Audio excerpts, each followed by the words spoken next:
Good morning everyone, welcome back to the channel. Today we're going to talk about this lens. This is the Tamron 150-500mm lens. I use it on my Nikon Z9, but this lens is also available for the Sony E mount and the Fujifilm X mount. So when I tell something about this lens today, it's also applying for those mounts. Only you need to keep in mind that the Fuji X mount is an APS-C mount. This needs to be multiplied by 1.5 crop factor. Um, Today we are in the Amsterdam water dunes. This is a region where I almost test all my lenses because I know what I can expect here. I can find foxes, fallow deers, birds, and all kinds of animals. It's a really beautiful region, and as you can see behind me, I have a little bit of sunrise, so I need to be in a hurry to make this little part, so I can test further the lens with also some backlighting. So I'm really enthused about it because this lens, in my opinion, is really nicely positioned. Positioned. I don't know if it's the word, but positioned between the Nikon 180-600 and the Nikon 100-400. There's not a lot of competition in this realm because this price category from 1,299 euro for this lens. Um, is this a bargain or is this a already heads up for the quality what I can expect? So I'm really curious.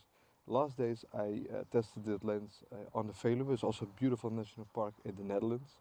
And I went there with my tent and tested in a bird height and a little bit more controlled environment, so I can really test the lens properly. And yeah, I'm really curious about it. So if you like the review about the 150 to 500, please consider to subscribe so I can make more this kind of videos. Because normally I'm a little bit more of the real world usage, so I don't do test charge and things like that. I just use this lens in the field today and the last days, last weekend. Um, yeah, if of course I have some images, I will show you guys, and I'm going to tell a little bit about build quality, about the optical performance, and of course who this lens is for and why I think or not is the right lens for you. Go.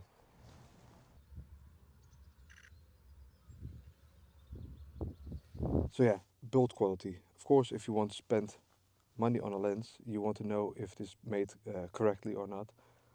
This lens is, when you pick it out of the box, it just feels a little bit heavy, and I cannot put my finger on it because it is lighter than the Nikon 180-600 lens. But this lens feels more heavy, and I think it has something to do with the balance of the lens itself. It's a protruding lens, so it's just a lens what is going like zooming out. It's not an internal zoom like the 180-600 is. So therefore the balance is shifting a little bit more to the front, while it's just, you just feel it. It's just a design. It of course have also his pluses because this is a really small form factor comparing to the 180-600. So therefore it fits in your bag more easily attached on a camera than the 180-600, what is always a big volume-wise lens. The lens itself weighs 1740 gram.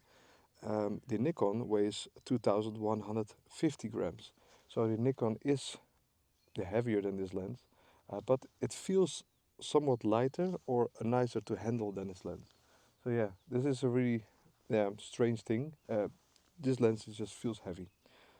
Now, I'm used to carry around a 600mm f4, so by any means it is not a really heavy lens. It's really nice hand holdable, but if you compare it to its competition, then it's just a little bit more heavy feeling lens or less nicely balanced lens. Um, the overall construction, I'm really pleased to see that Tamron um, made this lens really a solid construction, and we start with the build quality of the hood. If you compare, for example, to the Fujifilm 500mm, that is 3 times more heavy than this. This is just simply a better put together sun hood. It have a rubberized front end, if you want to put it on the ground straight up, you can do it without damaging the front side. It's just a really nice, nice solid feeling like lens hood. The only thing is that it's really fast to disconnect. So if you walk around and you bump it, it is just really come up loose fast. So This is maybe a nicer design if you press a button and then lose the sun hood. So yeah, it could be a little bit improved. The zoom ring, it's not a really like long throw. It's just like a small portion that you move it around, but it's quite heavy. And if you want to shoot and want to zoom at the same time, it feels a little bit awkward to do it. So yeah, the zoom like ring is really quite heavy to turn. The positive thing about it is that when you walk around, it doesn't have any creep. So it's just not like getting longer if you walk around and because of the gravity. So this is also a nice thing.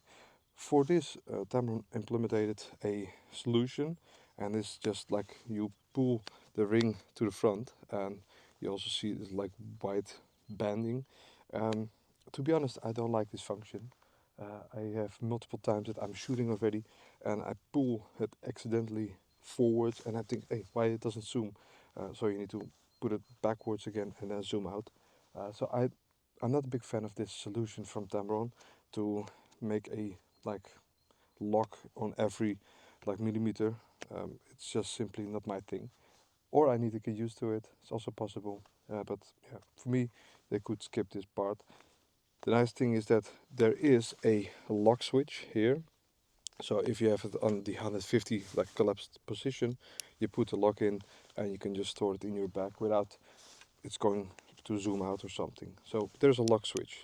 Now there's also three buttons on the side. The Sony and Fujifilm version have a little bit of a different layout. I talk today about the Nikon. The Nikon have as a first one is linear, non-linear. This is have something to do with your manual focus ring. For video, I put it on linear because I have more control on the autofocus. Because sometimes in video you want to make this nice focus pull. With a non-linear lens, it's really difficult because you need to keep the same speed of the ring. If you do go faster, it's going faster, like out of focus or in focus. The second one is the autofocus and manual focus switch. So it's really nice to just operate it really fast on the lens itself. But I always have the manual focus overrule because I just want to have always access to that. And the last one is the focus range. And I think this one is the only button that I use so far. And have something to do with your range for autofocus. So if you know that your subject is always in a certain range from you, let's for example say from the minimal focus distance till 10 meters, then you just put them in the middle mode and it doesn't focus further than that or closer than that. So it speeds up your autofocus acquisition for finding something. If you know, okay, I have the full reach, so it can be anywhere, you put it on full. And if you know, for example, that your subject is never closer than 10 meters, you put them on the third one, 10 meters to infinity. So you never will be focusing closer than the 10 meter range. So it just speed up things. So it's a really nice addition from Tamron that they included on this lens. So very useful. Um, yeah, for now I leave it on full because I simply don't know what I will find. Sometimes a fox is just appearing from the bushes and it's like 5 meters before you, and I just don't want to fight now with this. Then the manual focus ring is behind it.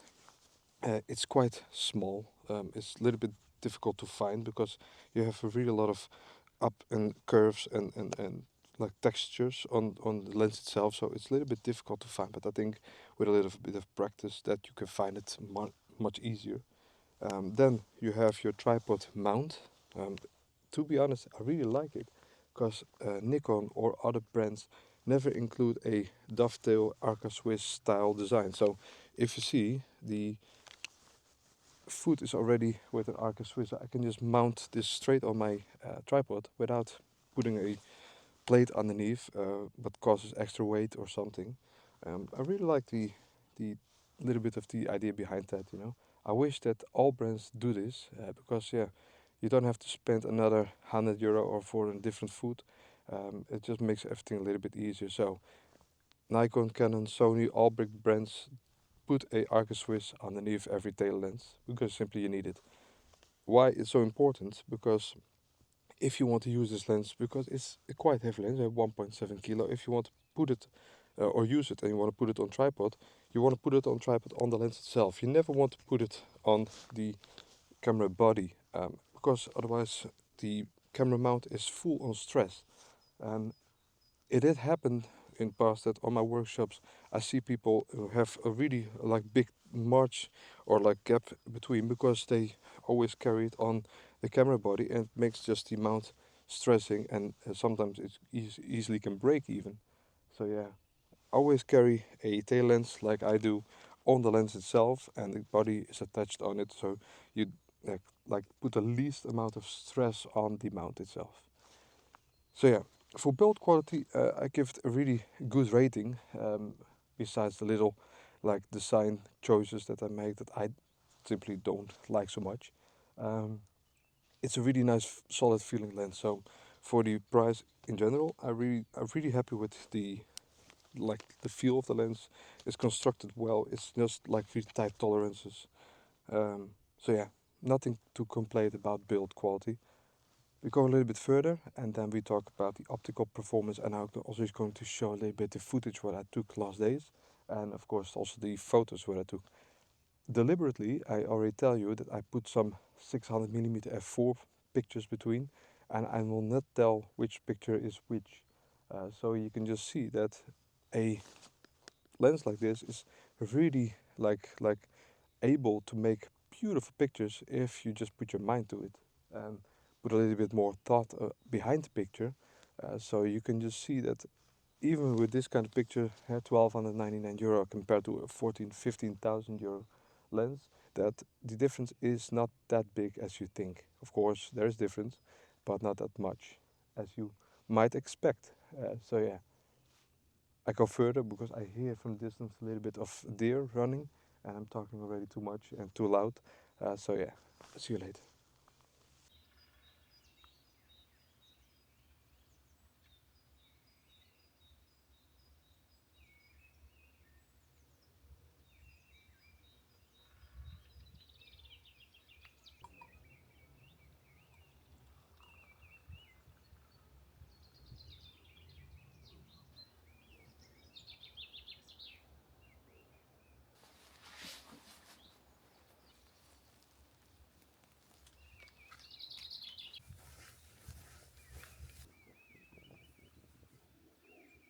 Image quality.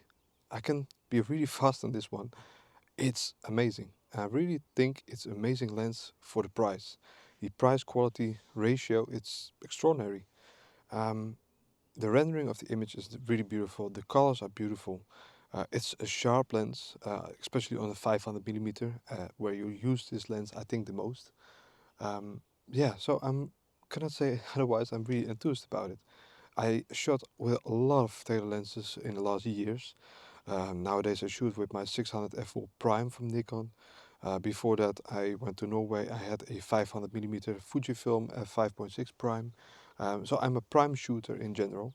But sometimes, especially for video, it's a zoom option is it just works better, and it's just giving you much more opportunities to have different perspectives and different kind of views on your topic. So yeah, I'm really enthused about the image quality of this lens. Um, Also, if you keep an eye on where your subject is compared to the background, you can have beautiful shallow depth of field with beautiful pleasing background, because this is a 7 bladed aperture. Means normally that it's a little bit more busy background, but I don't see it. I really don't see it. I see a beautiful blurry background with a beautiful bokeh.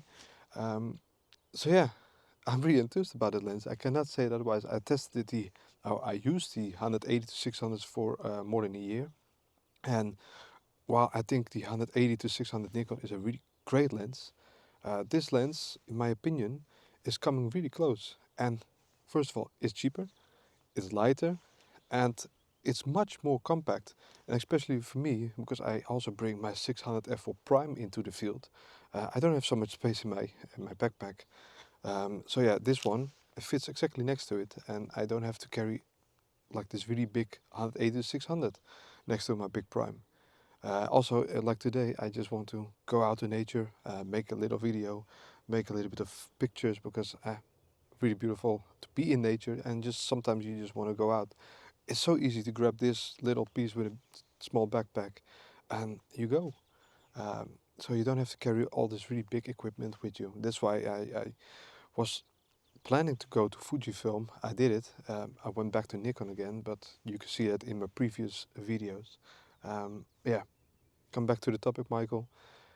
I think it's a great lens and a beautiful optical performer, and for what it is, a 1299 budget option, I think it punched really above its weight. So yeah, enthused. Also, a little like extra, it's really good in semi-macro because, as you see now, I'm shooting on 150 millimeter, 60 centimeters from my subject, so I can also do a semi-macro with this lens. And I think this is giving the lens a little bit even more versatility, make it more versatile. Um, yeah, so it gives a little bit more options for what kind of pictures you want to shoot. If you see a butterfly, you can do it. If you see a beautiful deer, you can do it. Um, so yeah, I'm really enthused about it, and I go further, and I'm going to tell you for who this lens is for, because I think it's positioning itself really great between the Nikon lineup. Because yeah, we all know Nikon lineup for wildlife is a crowded one, because they have so much like tele lenses. But why this lens is something different, and I will tell you a little bit later. I go further, and I hope I see something. So to make a little summary of this lens, for who it's for, the pluses and minuses comparing, for example, to the 180 to 600 from Nikon itself, the 100 to 400 from Nikon itself, or maybe the smaller primes from Nikon. Yeah, I'm a positive person, so I start with the positives. I think the image quality is great. I think its rendering, it's beautiful, its background's beautiful, the colors are beautiful, and it comes really close to the Nikon 180 to 600. The 180 to 600 is a little bit sharper, um, but yeah, it's a much more expensive lens and also much more bulkier lens. So yeah, I come in a few minutes on for who this lens is for, and then I come back on this little part. The other thing is, I think this lens is really solidly built. I cannot fault nothing, and if you compare this to the Nikon 180 to 600 or even the 100 to 400, it's really close. It's really a nice solidly built lens, so I cannot falter there nothing also. Um, yeah, autofocus. It's a tad slower than the 180 to 600, mainly because it's not a native lens, of course, it's a third-party lens.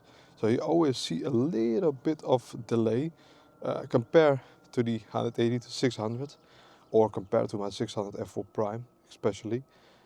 But it doesn't mean that this is bad. It's fantastic. I can do birds in flight. I can do everything with it, and it's just comparing to what. And everything is relative, of course. The price is 1299 euro here in the Netherlands, and the Nikon 180 to 600 is above 2000 euro. The 100 to 400, it's 2800 euro.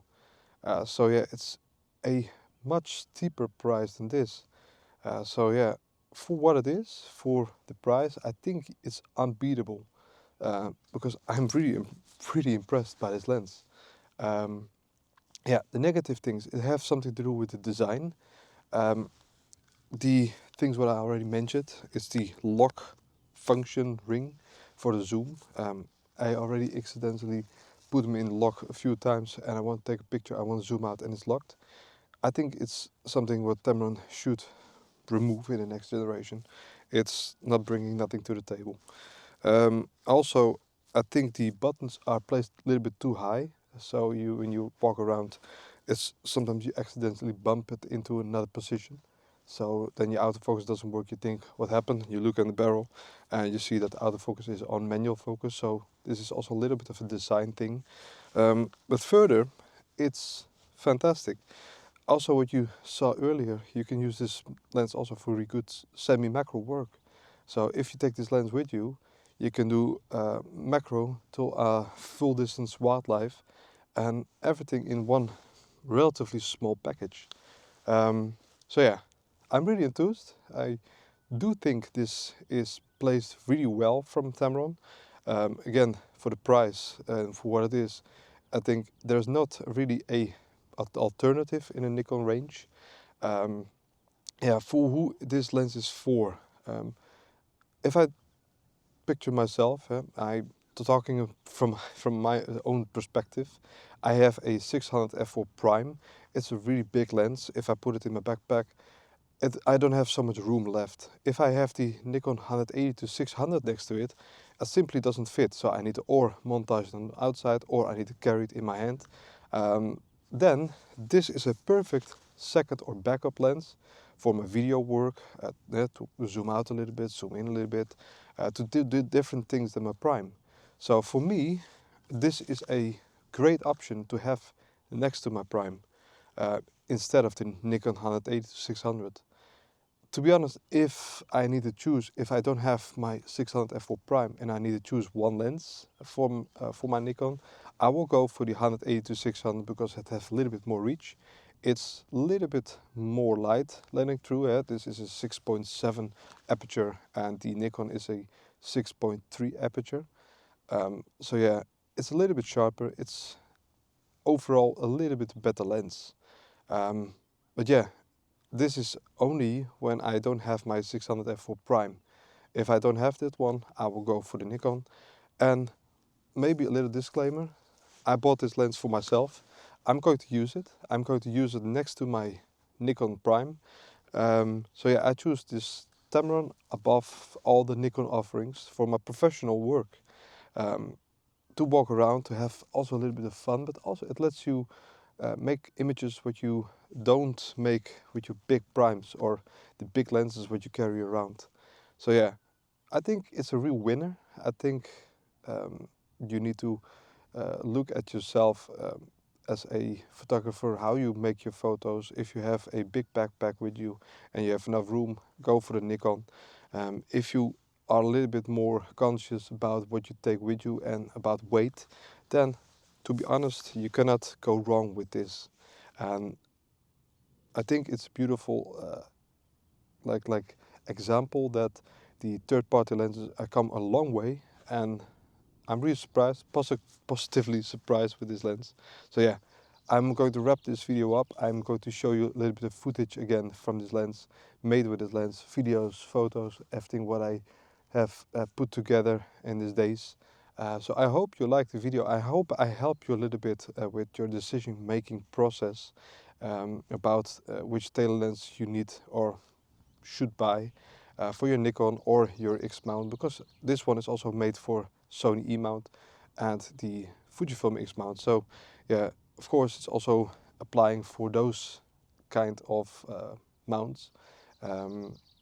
Only keep in mind that you have different offerings also on the Sony. You have the Sigma offering. So yeah, I'm not going to in detail because I'm not a Sony shooter, but the optical things and the build quality things is also applying for those shooters. So yeah, I hope you liked the video, and respect nature.